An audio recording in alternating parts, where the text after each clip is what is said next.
Hello everybody, Dr. Broom here, and I've got a upper body, neck, upper back, shoulder mobility flow for you today. So we're looking more on the stretching, loosening, mobility side of things with what we'll go through today in this kind of upper body flow. I've got 6 things listed up on my whiteboard here that I want to talk with you, demonstrate to you, and challenge you to see if it doesn't help with your shoulder mobility, with getting your arm overhead smoother. Maybe it feels a little stiff right now. Maybe it's a little bit sore and tight after working out, doing a lot of overhead work or pull-up work, something like that. This should help to get everything around the shoulder blade loosened up. Even for those of you who sit at a desk for long periods of time and you end up slumped forward here, some things get tight, some things get stretched out. This would be a good little flow to work on reversing some of that, getting some correction going. So without further ado, let me go through the 6 items and show you how to do those, and you can work on them at home. The first one is going to be a classic pec doorway stretch. So the major pec muscle attaches from your sternum up a little bit at your collarbone and then over into the front of your shoulder. So my arm's going to go up parallel with the floor. I'm kind of making just a right angle here. My forearm is perpendicular to the floor. I don't want you rotated at all here. I'm going to start here, and then I'm just going to take a step forward. And as I do that, I'm going to let my torso twist as I kind of lean into the shoulder gently. And I'm trying to twist my torso away as I leave my shoulder anchored here on the wall. Okay, so start off with the first set, just kind of hanging out, holding into the stretch for about 30 seconds, and then back off. And as you go back into it for a second round, I want you to take that shoulder on the wall and give it a gentle little rotation backwards, like you're prepping back here to throw a baseball. So work through during that 30-second hold, 6, 7, 8 little rotations back. Get tall through the spine. Work through some nice controlled cervical rotations while you're holding into this pec stretch. Okay, be sure, like I said, stay tall in it. You don't want to be scrunched up here trying to rotate. You're not going to really get a big benefit out of that. Both sides, that'll be the first one. Second one, you will need some type of ball. Okay, lacrosse ball works really well. You can get those at Academy, or you could pick up a soft baseball, like a T-ball. You can get that from Walmart or Academy, or even larger, like a softball would work well. Tennis ball may work, but it may be too squishy. You may collapse it in. But I'm going to take the ball, and right on the back side of the shoulder, okay, this little pocket here is where I am aiming at getting the ball. So it's not one direct spot, it's kind of a general area, so you're going to move around a little bit, but that's kind of the pocket you're looking for to put the ball at. You're going to get up next to the wall, place the ball there, and then get to a spot where it feels a little bit tender. I've got my body weight positioned to where I can kind of lean into the wall, and I've got my arm out here in front, just at a right angle, parallel with the floor, and this is where I'm going to start at. And I'm going to put a little bit of pressure to where I can feel it mashing onto that muscle, and then with my arm, I'm going to take and just slowly rotate through, probably 3 or 4 times. Grab the ball, move it ever so slightly to a new spot. You may only move what feels like a couple centimeters or something. Move down a little bit, but you're essentially staying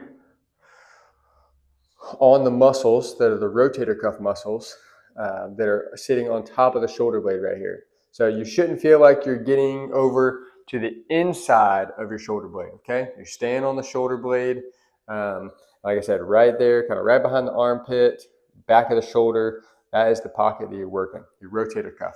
So That's a little self myofascial release for the rotator cuff you can work on. And those are our first two mobility things. Our next one we'll go into is a shoulder opener. Work on getting the arm overhead. Find a spot. We're using the wall to our advantage. And I'm going to place my hands on the wall, and you can vary how wide you put your hands for how challenging it is to sink down into the stretch. So vary that as needed. But I'm here with pressure on the wall. Arm is about parallel with the floor. And I'm gonna let my shoulder blades kind of sink in, like I'm pinching my shoulder blades back. And then as I push myself back into the stretch, I'm gonna push my shoulder blades away, let my knees bend, come down into the stretch here, and then come back up. Let the shoulder blades squeeze together, push them away, sit back into the stretch there.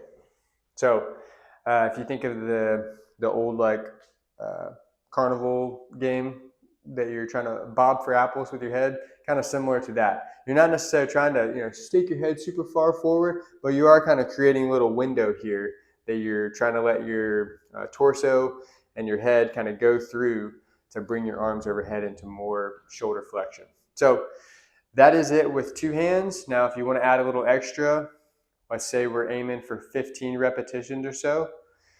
Once you get to the last couple, you can push away, sit back into it, let an arm drop down like you're reaching for your toes, and switch over to the other side just to enhance the stretch a tad bit going side to side there. You can do that for the last few. As you noticed, I kept my elbows locked out. I'm really trying to emphasize just the shoulder movement, opening it up there. If you find yourself with the arm super bent and you're like this, trying to stretch it, you're not going to get as much benefit there. So practice doing it perfectly. Next up, we've got a stretch where you'll need some type of table, couch, chair, where you can kneel down in front of it. Which kind of looks like a prayer type of stretch. I've got this PVC pipe here. You can use any type of wooden dowel or a broom handle, something like that. But I'm going to grab it with my palms facing up towards the ceiling. I'm going to put my elbows close to the edge of my table here. And again, just like the shoulder stretch we did on the wall, you can vary how wide your elbows are or how close they are together to get a deeper or easier stretch.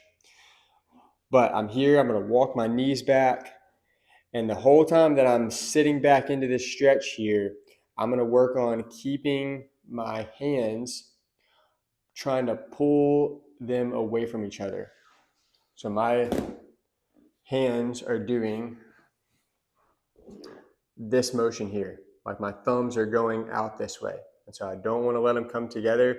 I'm actively trying to fight, pushing them out this way as I hold on to this PVC pipe and I sit back into the stretch. I'm going to try and let my head come through the window here, but it's not going to get quite there. And I'm just slowly letting my body weight, letting gravity pull myself into the stretch, come back out of it. Maybe I can walk my knees back a little further, sit back into it again.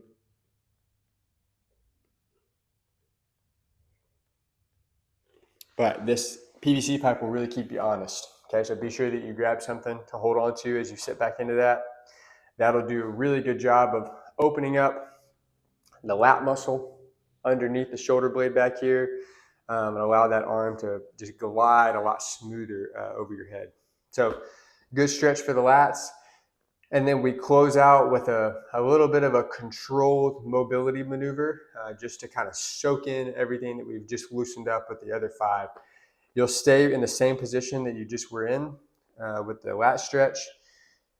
And the motion of the shoulder is going to look kind of like you're doing a snow angel. And we're just going to do it with one arm at a time.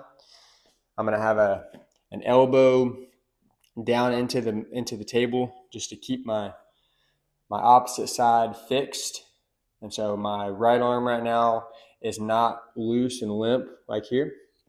I'm actively pushing into the table, keeping it solid. Shoulder blades are relaxed away from my ears. And then my backhand is going to start by my hip. My palm is facing up towards the ceiling. And I'm going to lift the arm up as high as I can. Snow angel around to the front.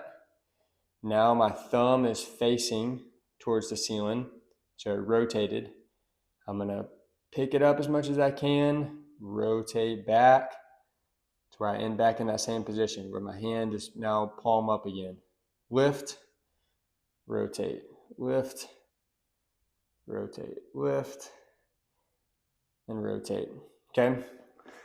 I'm making sure that I'm not letting my body twist with me as I rotate up. Okay, that's cheating, and you won't get as much of a benefit from it. So if I'm here, right, and I go to rotate the arm and I twist my body to let my arm rotate around, or if I'm here at the front and I go to rotate and I lean back away, you're not really going to get the right activation in your shoulder, the right opening up of it. So be sure you stay with your torso facing the table.